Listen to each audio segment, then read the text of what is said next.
saya bertandang ke Kabupaten Nias Barat. Luar biasa loh, Fior Ngaco.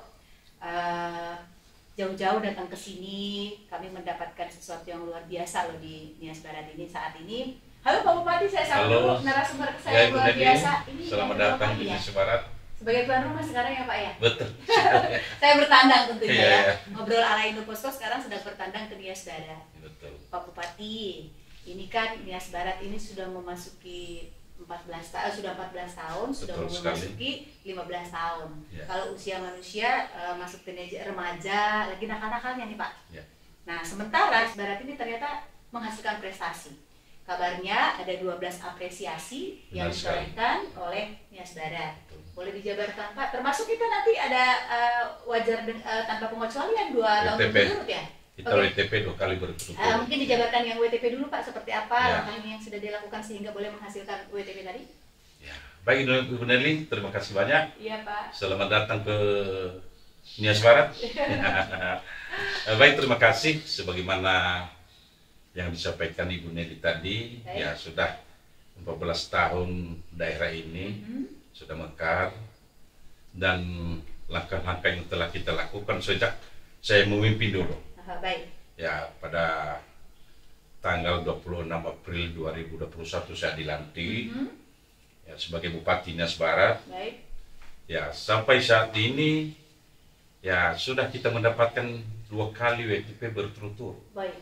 2021, 2022.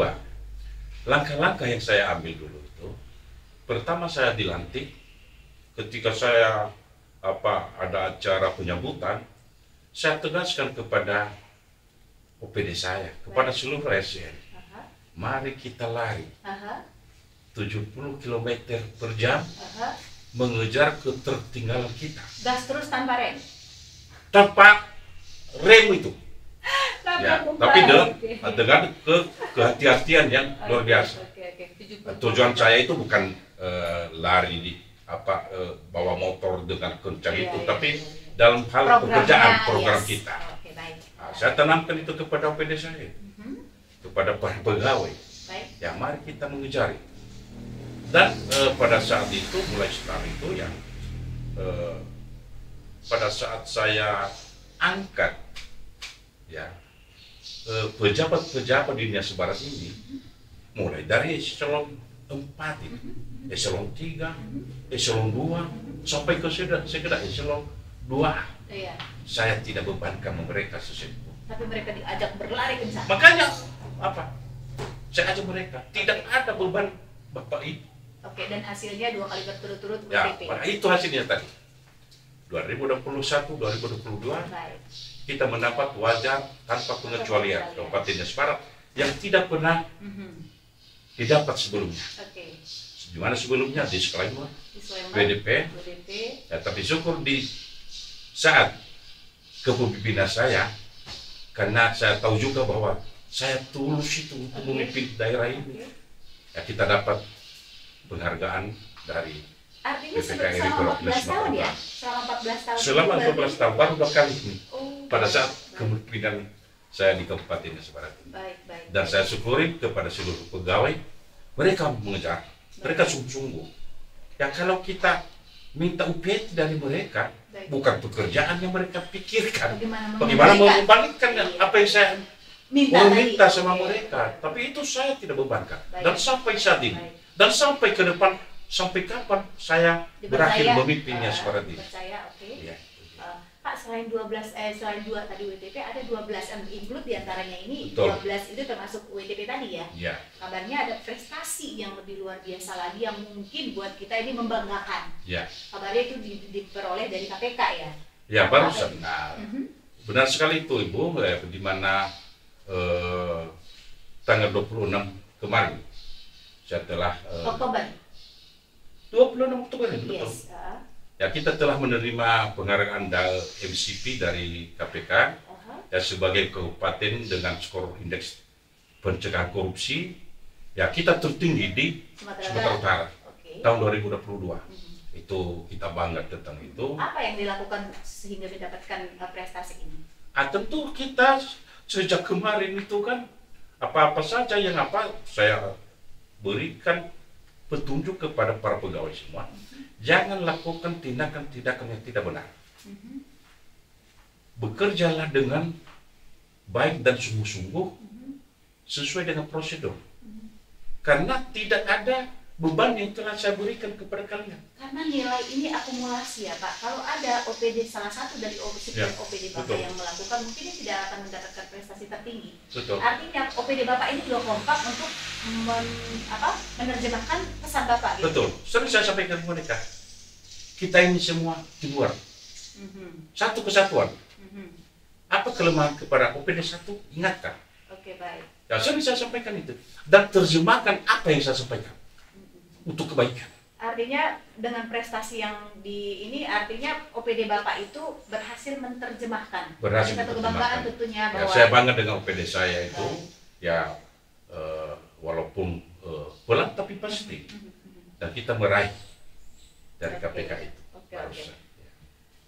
Kabarnya prestasi lainnya mungkin ya Pak, ini koordinasi kerjasama antara legislatif dan eksekutif di daerah. Kabarnya di daerah Bapak ini juga di kabupaten, sekarang kita mendapatkan Kabupaten Nias Barat itu sudah ada 5 perda.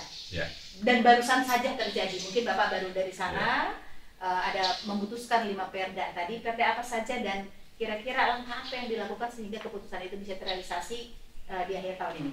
Begini Bu, bukan hanya 5 perda yang telah kita tetapkan sejak Nias Barat terbentuk ya, tapi ada peraturan daerah yang barusan kita tetapkan. Barusan saya pulang dari sana. Baik. Kita tetap ada 5. Yang pertama ya perda tentang pajak dan retribusi daerah. Ya, itu yang pertama. Karena selama ini juga PAD daerah belum ada dari retribusi pajak. Memang ada, tapi kita perbaharui aturannya ya, peraturan itu. Dan kedua adalah peraturan tentang pengelolaan kepariwisataan berbasis masyarakat. Ya, karena salah satu adalah kita ke depan adalah pariwisata ini. Dan dengan potensi alamnya yang luar biasa. Dengan potensi alam yang sangat luar biasa. Dan ketiga, peraturan daerah tentang persetujuan bangunan gedung. Ya, dan keempat yaitu peraturan daerah tentang kebudayaan daerah. Dan terakhir di perda itu yaitu peraturan daerah tentang penyertaan modal daerah pada perusahaan umum daerah, aneka usaha, jasa tanaman. Itu barusan kita tetapkan itu. Saya kayaknya tertarik dengan yang nomor 4 tadi Pak, terkait kebudayaan. Makanya salah satu apresiasi pemerintah pusat dulu memberikan kesempatan untuk kebudayaan Nias Barat masuk ke istana. Betul. Itu ada satu kebanggaan tersendiri. Artinya perjuangan Bapak untuk menjadikan perda tentang kebudayaan. Ya, itulah keseriusan kita. Oke, ada idenya. Ya. Nah, akan ke depannya kan seperti apa nih Pak? Budaya kita akan lebih menonjol lagi. Tentunya ada harapan apa dan apa program ke depan? Ya tentu dengan adanya peraturan daerah ini kita kembangkan, kita lestarikan budaya kita agar betul-betul kita pertahankan dan bisa harum di mata dunia. Nah, terakhir kemarin kan pada tanggal 17 ya, budaya Nias Barat kan sudah di sana. Ya. Dan menunjukkan bahwa Nias Barat walaupun daerah tertinggal tapi bisa tampil. Ya itu kebanggaan tersendiri bagi Pulau Nias pada umum itu. Bukan hanya daerah Nias Barat. Kebanggaan tersendiri bagi seluruh Pulau Nias secara umum dan Nias Barat pada khususnya. Tentunya semua prestasi yang ditorehkan oleh Nias Barat sekarang, yang apalagi di eranya Bapak itu ada dapat 12 prestasi, ini tidak lepas tentunya dari dukungan pemerintah provinsi dan dukungan pemerintah pusat. Bolehkah Pak dijabarkan kira-kira apa saja sih dukungan provinsi yang sudah implementasi dan dukungan pemerintah pusat secara real yang sudah diterima oleh Nias Barat? Baik Bu, ya saya agak sedikit ya, terutama apa untuk provinsi ya? Provinsi. Oke, baik, ya, baik. Di bidang lainnya ada, tapi terutama kita di Nias ini pada umumnya, apalagi Nias Barat, yang utama kita apa itu infrastruktur jalan. Dan sudah ditetapkan sebenarnya untuk tahun lalu dan tahun Jakma dia sampai tahun ini untuk pembangunan jalan di Nias Barat, termasuk jembatan Oyo itu. Tapi itulah saya berani katakan saya kecewa. Ya, pihak Bapak di PHP ya? Tidak, belum dibangun sampai sekarang. Bukan, program itu memang harus ketika diucapkan Betul. Dipublish oleh media, tidak ada realisasi, itu PHP loh Pak. Betul. Tapi kita katakan PHP, seandainya tidak ada uangnya, sudah ditetapkan ini. Oke. Tapi realisasinya mungkin rekanannya yang kurang proaktif. Baik. Ya, contoh jembatan sekarang. Sudah mulai dikerjakan? Sudah berapa bulan dan kemarin saya singgah. Ya, saya katakan kalau tidak memulai 2 minggu lagi, dimulai 2 minggu lagi, saya usir dari daerah ini. Tapi saya lihat sudah mereka mulai, sudah mulai menggali fondasi Karena tidak sedikit Pak Bupati yang bupatinya kecewa, tiba-tiba bantuan dukungan dari provinsi atau dari pemerintah pusat itu ditolak sama mereka karena sudah mengecewakan misalnya. Tapi itu tidak terjadi ya. Dan kabarnya lagi ke depan itu Bapak Kabupaten Nias Barat itu mendapatkan DAK tertinggi di Sumatera. Tentunya itu menjadi kabar baik tentunya. Ya betul sekali pun di pihak pusat. Betul saya bangga.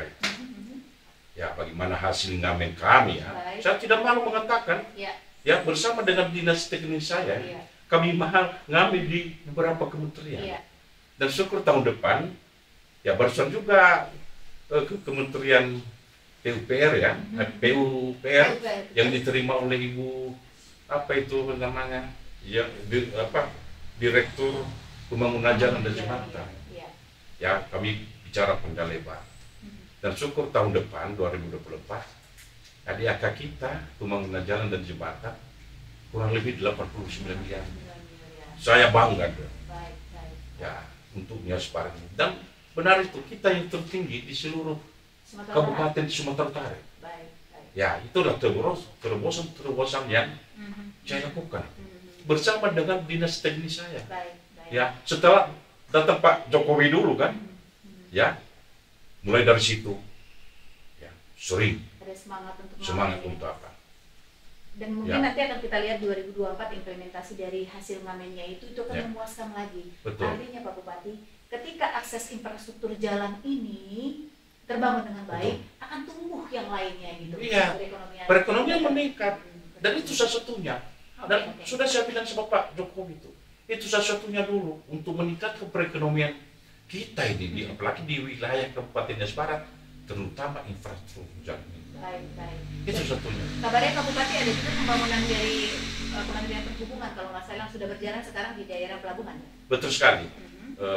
Briwator itu sudah dimulai pemecah ombak. Dananya itu sekitar 61 miliar. Sudah dimulai pembangunannya untuk bisa nanti singgah kapal-kapal besar. Ya sehingga perekonomiannya seperti meningkat nanti. Tentunya kapal-kapal besar maksudnya bisa juga kapal perikanan, bisa kapal ya, lebih bagus karena perikanan kita di sini sangat berpotensi bagus. Ya, dengan sudah adanya pelabuhan nanti, ya pelabuhan aman dari gelombang tinggi, dengan adanya Briwator ini, pemecah ombak ini, ya bisa kita lakukan hal-hal, bisa kita minta datangkan kapal-kapal ya, yang membawa bahan-bahan, material apa yang ada, ya berupa semen, beras, besi, lain sebagainya untuk langsung ke Nias Barat. Tol laut maksud saya? Tol laut, yang sebagaimana yang disampaikan oleh Pak Jokowi. Kita minta kepada beliau nanti. Dan beberapa juga di kementerian ya telah memberikan kita sinyal hasil daripada ngamen tadi, hasil daripada ya proposal yang kita berikan. Ya, kalau seorang pimpinan Ibu Nelly, ya harus ada 3 dia ambil itu, dia yang ada di dirinya. Ya mungkin bukan saya ukur, apakah calon-calon pimpinan ke depan itu sudah mempunyai yang 3 ini. Apa itu? 1, berani mengambil keputusan. Berani mengambil terobosan, berani mengambil kebijakan. Seorang pimpinan kalau tidak ada itu, jangan menjadi pimpinan. Jangan menjadi pimpinan. Ya terobosan yang dimaksud, ya bagaimana lobby-lobby apa? Datang ke sini, bawa dinas teknis. Kita minta, ini kebutuhan kami. Berarti tentunya ke depan Pak Bupati akan lebih rajin lagi ngamen ya, supaya melihat berbagai elemen, apalagi daerah Bapak ini masuk dalam kategori 3 Apakah ada pengecualian untuk itu atau bukan pengecualian saja, maksudnya perhatian khusus? Bisakah dijabarkan bagaimana daerah 3T yang Bapak alami ini dapat apresiasi tersendiri dari pemerintah pusat? Tentu itu yang kita harapkan ke depan. Ya, terobosan saya dulu, ya, karena kita 3T, tapi dalam memimpin daerah ini kan, ya, berusaha kita lepas dari gelar itu. Terisolir, terbelakang. Ya itu, jangan kita dinamakan dengan gelar itu. Tapi kita berusaha. Tentu kalau hanya daerah itu yang memikirkan, lamban tuntasnya. Tapi itu saya harapkan terutama di pihak pusat ya kerjasama dengan daerah ini. Ya, tolong diliriklah daerah 3T ini agar cepat bisa lepas dari gelar yang 3 ini. Tanpa perhatian pusat, lambat Ibu. Betul. Ya, kalau untuk infrastruktur jalan seperti Bapak sebutkan tadi kan itu dari Kementerian PU ya? Iya. Nah, berarti apakah status jalan itu sudah menjadi nasional atau memang program dulu jalan baru nanti akan dinaikkan status seperti itu? Memang di jalan di kita di Nias Barat ini hanya jalan provinsi. Boleh. Ya, jalan provinsi ya. Dan itu yang parah. Tentu kalau sudah sudah dibangun ya dengan kondisi yang ada misalnya sudah banyak, saya mohon juga agar dijadikan jalan nasional yang ada di daerah ini agar cepat penanganannya. Ya, dan sudah saya sebutkan dulu itu proses kan sudah masuk provinsi dulu. Tapi saya harapkan kepada pemerintah pusat, ya, jangan lihat dulu bahwa belum ada jalan nasional di Nias Barat ini, ya, kasih kesempatan untuk dibangun dulu. Oh, berarti nanti yang 80 ini masih melalui DAK itu melalui provinsi dulu? Oh tidak, langsung kita ke Nias Barat. Artinya bisa statusnya nanti bisa diusulkan kan? Bisa juga. Iya. Ya, apalagi jalan lingkar ini dari perbatasan kita Nias Selatan ya, dari Lebau ke menuju ke Nias Utara itu, ya itu sesuatunya kita usulkan jalan nasional. Begitu juga jalan dari Gunung Stodi menuju Nias Barat, yang paling parah di Pulau Nias itu. Kita usulkan agar dijadikan jalan nasional. Ya paling parah itu, dan kita harapkan. Ya, itu saya harapkan kepada pemerintah pusat itu, ya betul-betul. Ya daerah 3T ini bukan hanya Nias Barat. Mana daerah 3T? Itu yang dikeroyok dulu. Betul. Ya. Betul. Tapi yang pasti kepala daerah ini harus rajin ngamen. Karena kenapa? Ada 514 kabupaten kota, mungkin nanti bertambah dengan seiring pertambahan provinsi kita menjadi 38. Kalau kepala daerahnya tidak rajin ngamen seperti yang Bapak lakukan selama ini, bagaimana pusat tahu apa kebutuhanmu? Gitu. Memang benar itu. Kan jelas juga. Saya datang ke sana. Ya bilang kalau daerah tidak memberikan informasi, bagaimana pusat melihat dan tahu? Betul. Ya. Hanya mendengarkan ada kabupaten di sana, ada di sana. Kalau kita tidak sampaikan apa kebutuhan kita, mana tahu pusat lah. Ya, tapi walaupun kita ngamen, ngaco, bukan ngaco. Walaupun kita ngamen ibaratnya Ibu, jadi, tapi untuk daerah ini juga. Ya. Makanya saya bilang ngamen, karena kita jalan dari pintu ke pintu. Betul. Ya, saya kasih di belakang dulu rasa malu itu untuk daerah ini. Karena begitu hasilnya. Ya, hasilnya untuk masyarakat. Ya, untuk masyarakat. Jalan dari pintu ke pintu, ya malah disuruh kita datang ke sana, temui sana. Ya kita jalan. Itu ibarat ngamen, tapi jangan kita malu. Pertemuan dengan salah satu direktur di Kementerian PUPR kalau nggak salah, biasanya ketika di-take di media sosial, nanti langsung dibaca oleh Pak Jokowi. Betul. Gitu. Saya pengen berharap sih Bapak punya statement bagaimana kita menggunakan media sosial yang baik dan bijak. Boleh seperti apa sih Pak? Karena memang kalau ibaratnya dia programnya positif, itu kan kayaknya mengena ya pesan kita. Boleh saya minta ke Bapak ajakan Pak Bupati Nias Barat untuk menggunakan media sosial agar masyarakat termasuk Nias Barat tentunya bagaimana menggunakan media sosial yang bijak agar kita tidak diperbudak oleh teknologi, tapi kita yang mengendalikan teknologi. Boleh dong himbauannya termasuk ke masyarakat Bapak? Ya, baik, terima kasih, itu yang sangat penting juga Ibu Meli.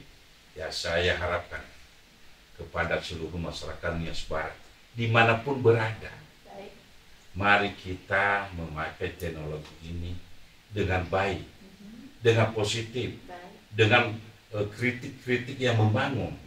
Jangan membuli yang tidak karuan. Kita dinilai daerah lain. Ya, seakan-akan daerah ini tidak beradab lagi kan. Karena kita lebih pede, lebih percaya, lebih excited ketika prestasi yang menonjol. Ya, saya juga tertarik interview dengan Bapak itu, wawancara Bapak itu karena begitu mendengar statement Bapak dapat 12 prestasi termasuk WTP. Sejak saya memimpin daerah ini, sudah 12 penghargaan. Baik. Tentu penghargaan, pengakuan itu kan dari orang lain. Dari orang lain, bukan dari kita. Itu kan nampak bahwa hasil kerja kita ada, hasil terobosan kita itu ada, tapi ada sebagian kecil masyarakat yang tidak mengakui. Tapi itu saya tidak hiraukan itu.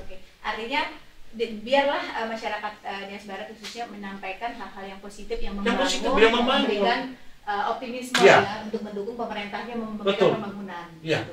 Kepada oknum yang yang tidak bijak menggunakan media sosial, artinya mari kritik kepemimpinan saya apa yang salah, kritik kebijakan saya apa yang salah. Baik, dengan memberikan kritikan yang santun, memberikan kritikan yang ibaratnya problem solving, artinya jalan solusi. Misalnya ada koridor yang tidak pas, ini loh solusinya. Betul. Karena gini, satu prestasi dengan bisa melawan ribuan omongan negatif.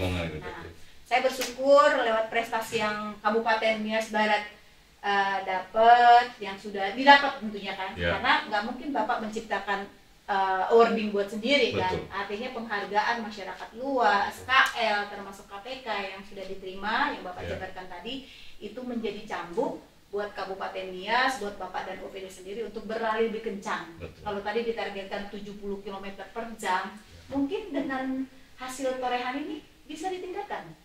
Dan sekarang sudah saya sampaikan, bukan 70 km per jam lagi, 80. Oke, udah naik. Naik. Ya kalau kita 70 terus jalan di tempat kita. Tepat, iya, karena udah dapat beberapa prestasi ya. Betul sekali. Nah, makanya ya saya harapkan itu ya kepada oknum masyarakat, mari bergandengan tangan. Baik. Mari kita selangkah seirama membangun daerah ini. Keren. Itu yang saya harapkan. Dan mohon maaf, bulian-bulian yang tidak berguna saya tidak dengarkan. Iya, saya tetap melakukan yang terbaik untuk daerah ini. Ya, saya tidak down di situ. Biarin saja itu. Semangat, Pak Bupati. Bagaimanapun Ibu Nelly, ya orang yang sakit hati sama kita, orang yang sudah benci dengan kita, apapun yang kita lakukan selalu salah. Kebaikan pun yang kita lakukan selalu salah. Fameo lah saya sampaikan itu nggak mungkin Bapak juga menghipnotis semua orang cinta sama Bapak kan, tentunya gitu. Memang harus ada yang kontra, mengkritisi kita supaya lebih baik. Betul. Karena yang Bapak sampaikan tadi, seberhasil apapun Bapak melakukan program dengan maksimal, kalau memang dasarnya sudah tidak suka ya tidak baik saja gitu. Tapi dengan torehan prestasi ini saya harapkan akan mendapatkan peningkatan lagi tentunya Pak Bupati ya. Itu yang kita usahakan. Tentunya daerah lain akan bangga melihat daerah 3T ini muncul dengan prestasi-prestasi baru. Masyarakatnya, tingkat kepuasan masyarakat nanti mungkin akan ada apresiasi dari masyarakat yang kita nggak tahu dari mana. Kalau mereka merasakan kepuasan dari hal-hal yang Bapak sudah lakukan selama kepemimpinan Bapak, tentunya mereka akan berterima kasih kepada Bapak. Betul. Dan sejak saya memimpin, ya karena kita masih 3T, dan saya katakan tadi target saya bagaimana kita lepas dari 3T ini. Ada 3 kebijakan yang saya ambil untuk masyarakat yang tidak ada di daerah lain. Apa tuh? Pertama, saya lihat masyarakat saya di sini bahwa di bawah garis kemiskinan. Bagaimana kalau mereka sakit, membawa ke rumah sakit, ke puskesmas, tidak ada mobil, tidak ada di sini. Mobil penumpang umum kan, saya sediakan ambulans gratis tanpa bayar, antar jemput, ya sudah siap-siapkan 13 puskesmas dan 1 rumah sakit ini. Ya. Siap 24 jam. Menjemput pasien, antar jemput tanpa bayar sesen. Itu yang pertama. Yang menyentuh langsung kepada masyarakat. Kedua, saya lihat bahwa juga masyarakat kita masih di bawah garis kemiskinan. Ya bagaimana kalau ada kemalangan? Kedukaan. Tidak apa-apa kalau misalnya keluarga itu mampu. Kalau keluarga ini tidak mampu, di rumahnya terjadi duka, ada yang meninggal, beras tidak ada, aqua tidak ada, pemerintah hadir di situ memberikan uang duka 2 juta rupiah per orang. Langsung sebelum dikubur itu sudah ditransfer oleh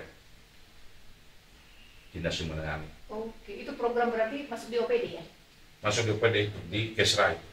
Itu kebijakan yang saya ambil. Ya, karena ya, pemerintah ikut ya, berduka dengan keluarga. Dan perhatian kita kepada masyarakat. Ketiga, inisiatif bagian bantuan. Karena saya tahu Ibu Nelly, para pendeta ustadz, para pastor ini, para bantuan ini, satu-satunya mereka yang kita harapkan untuk membentuk, untuk merubah karakter orang. Ya, karena kita tahu seperti yang tadi yang di media sosial itu tidak sopan, tidak beretika, biarlah para hamba Tuhan ini memberikan masukan kepada mereka. Saya ambil kebijakan situ, walaupun sekali setengah, walaupun kecil dia, tapi bukan besarannya yang penting, penghargaan ya kita beri, kepedulian kita kepada masyarakatnya. Artinya akan ada lompatan berikutnya di program selanjutnya, tentunya kan kita harapan masyarakat secara luas dengan program ini kan terus ditingkatkan dan berlanjut gitu ya? Berlanjut. Ya, apakah kebijakan apa yang telah saya tetapkan ini, ya kita teruskan ke depan. Dan kita terus berjuang untuk daerah ini. Ya, saya tetap berjuang. Ya, walaupun banyak tantangan saya katakan tadi. Saya sebagai bupati tidak saya pedulikan. Ada peribahasa mengatakan anjing menggonggong, kafilah berlari. Saya tadi mau ngomong ini, tapi saya kayak agak tabu ngomong anya gitu. Betul Pak Bupati? Ya. Oke, prestasi Pak Bupati ini memang layaklah kita acungi jempol dari 514 kabupaten kepala daerah yang. Dan di daerah ini lagi Bu, sudah ada rumah sakit pertama. Ya, sudah barusan tahun 2022. Dibangun rumah sakit pertama di Legong, ya sudah 2. Untuk melayani masyarakat kita. Ya. Dan beberapa pembangunan lain yang ada. Walaupun masyarakat luar itu tidak lihat, tidak dengar, tapi